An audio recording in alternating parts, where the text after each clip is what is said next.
शादातपुर में breaking news ताईं पहुंचायूं तो शादातपुर में पुलिस पारां मुबैना मुक़ाबले बाद एक जवाबदार के ज़ख़्मी हालत में गिरफ़्तार करण की दावा कई वही है। शादातपुर में गश्त दौरान पुलिस जो ॾोहारियुनि सां मुबैना मुक़ाबलो थी पियो है, जंहिंजे नतीजे में एक जवाबदार के ज़ख़्मी हालत में गिरफ़्तार करण की दावा कई वही है। पुलिस जो चवण है तो मुक़ाबले बाद गुलाम हुसैन उर्फ पप्पू ख़ासकेली के ज़ख़्मी हालत में गिरफ़्तार किया वियो है, जंहिंखे अस्पताल मुंतकिल किया वियो है। शादातपुर में गश्त दौरान पुलिस जो ॾोहारियुनि सां मुबैना मुक़ाबलो पुलिस पारां एक जवाबदार के ज़ख़्मी हालत में गिरफ़्तार करण की दावा कई वही है। इन जा वधीक तफ़सील मालूम कंदासीं। शादातपुर में KTN न्यूज़ रिपोर्टर शाद मंगी खां। जी शाद, अपडेट कजो। जी, शादातपुर तालुके जी पुलिस स्टेशन दरिया खान रिंद एट मकसूद जी पुलिस SHO अशरफ अली ज़रदारी जी अगवानी में शादातपुर रोड ते गश्त दौरान मुबैना पुलिस मुक़ाबले में गुलाम हुसैन उर्फ पप्पू ख़ासकेली के ज़ख़्मी हालत में गिरफ़्तार करण की दावा कई।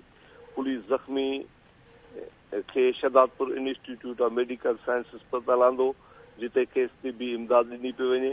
पुलिस मूजिब त पुलिस पार्टी शादातपुर मकसूद रिंद रोड ते शेख रस्ती वटि गश्त ते हुई त ओचितो ॾोह जे इरादे सां बीठल ॾोहारियुनि पुलिस मथां फायरिंग शुरू करे ॾिनी। जवाबी फायरिंग वॾी हिकमत अमली सां जवाबदार के ज़ख़्मी हालत में पिस्टल समेत गिरफ़्तार किया है।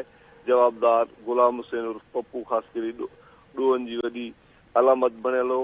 होॾा SSP सां शाद मंगी तफ़सील ॾियण लाइ अवां जी वॾी महिरबानी।